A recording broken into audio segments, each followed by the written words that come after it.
Ayan, so hello everyone. So welcome to Life Coach Nerd's YouTube channel. So today I have this thought.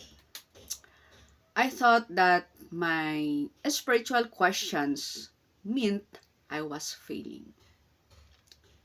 But it turns out that they were preparing me to help others navigate the same sacred territory. Just like E.T. Hillesum, wherein E.T. Hillesum found meaning in the darkest circumstances. So my question for you today is, what gifts might your questions be preparing? So if you're that one person wherein you are questioning a lot of things in your life, and maybe this is the right time for you to be able to start discovering or begin your journey of that feeling that you are experiencing, and we call it as the secret dissonance.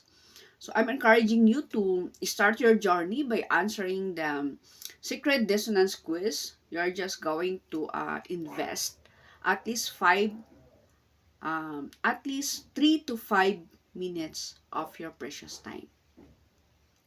So click on this link, www.mastercoacha.com/form-sacred dissonance.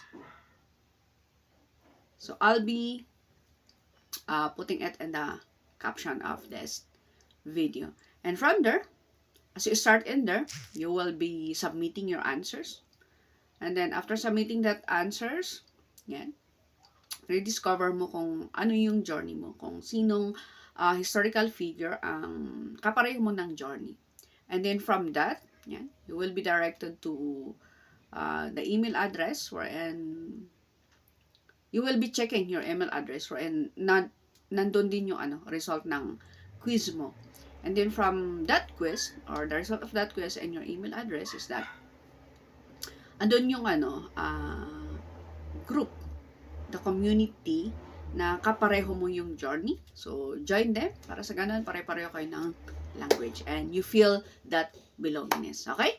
So, this is Life Coach Nars, one of the resilient witness.